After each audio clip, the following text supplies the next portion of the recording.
ನಿವೇಶನ ವಿನ್ಯಾಸದ ಕಡತಗಳಿಗೆ ಅನುಮೋದನೆ ನೀಡಿಕೊಡುವ ಸಂಬಂಧ 3.50 ಲಕ್ಷ ಲಂಚ ಸ್ವೀಕರಿಸುತ್ತಿದ್ದ ವೇಳೆ ಬಳ್ಳಾರಿ ನಗರ ಅಭಿವೃದ್ಧಿ ಪ್ರಾಧಿಕಾರ ಸರ್ವೇಯರ್ ಶಾಂತಮೂರ್ತಿ ಹಾಗೂ ಅವರ ಸಹಾಯಕ ಮೊಹಮ್ಮದ್ ಸಾಜಿದ್ ಅವರನ್ನ ಲೋಕಾಯುಕ್ತ ಪೊಲೀಸರು ಶುಕ್ರವಾರ ಬಳೆಗೆ ಬೀಳಿಸಿ ಬಂಧಿಸಿದ್ದಾರೆ.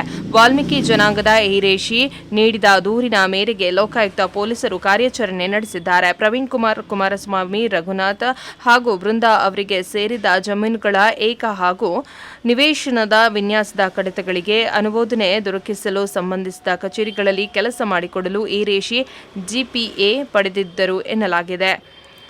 ಈ ಕಡತಗಳಿಗೆ ಅನುಮೋದನೆ ನೀಡುವ ಸಂಬಂಧ ಸರ್ವೇಯರ್ ಶಾಂತಮೂರ್ತಿ 3.50 ಲಕ್ಷ ಲಂಚಕ್ಕೆ ಬೇಡಿಕೆಯನ್ನ ಇಟ್ಟಿದ್ರು ಎಂದು ದೂರಿನಲ್ಲಿ ಆರೋಪಿಸಲಾಗಿದೆ. ಈ ಹಿನ್ನೆಲೆಯಲ್ಲಿ ಬಳ್ಳಾರಿ ಲೋಕಾಯುಕ್ತ ಪೊಲೀಸರು ಠಾಣೆಯಲ್ಲಿ ಅಪರಾಧ ಸಂಖ್ಯೆ 05/2026 ಅಡಿಯಲ್ಲಿ ಭ್ರಷ್ಟಾಚಾರ ತಡೆ ಕಾಯ್ದೆ 1988 ತಿದ್ದುಪಡಿ 2018 ಕಾಲಂ 7A ಅಡಿ ಪ್ರಕರಣ ದಾಖಲಾಗಿತ್ತು.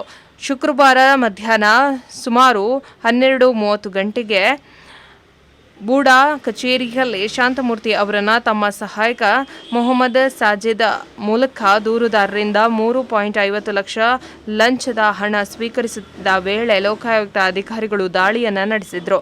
ಕಾರ್ಯಾಚರಣೆಯಲ್ಲಿ ಇಬ್ಬರನ್ನ ವಶಕ್ಕೆ ಪಡೆದು ಲಂಚದ ಹಣವನ್ನು ಜಪ್ತಿ ಮಾಡಲಾಗಿದೆ. ಲೋಕಾಯುಕ್ತ ಪೊಲೀಸ್ ಅಧೀಕ್ಷಕ ಎನ್ ವಾಸುದೇವರಾಮ ಅವರ ಮಾರ್ಗದರ್ಶನದಲ್ಲಿ ನಡೆದ ಕಾರ್ಯಾಚರಣೆಯಲ್ಲಿ ಪೊಲೀಸ್ ಉಪ ಅಧೀಕ್ಷಕರಾದಂತಹ ಸಿದ್ದಪ್ಪ ಎಸ್ ಬೆಳಗಿ ಹಾಗೂ ಸಚಿನ್ ಎಸ್ ಚಲುವಾದಿ, ಪೊಲೀಸ್ ನಿರೀಕ್ಷಕ ಸುರೇಶ್ ಎಂ ಬಾವಿಮನಿ ಸೇರಿದಂತೆ ಅಧಿಕಾರಿಗಳು ಮತ್ತು ಸಿಬ್ಬಂದಿಯರು ಭಾಗವಹಿಸಿದ್ರು. ಪ್ರಕರಣಕ್ಕೆ ಸಂಬಂಧಿಸಿದಂತೆ ಹೆಚ್ಚಿನ ತನಿಖೆಯನ್ನು ಲೋಕಾಯುಕ್ತ ಪೊಲೀಸರು ಮುಂದುವರಿಸಿದ್ದಾರೆ.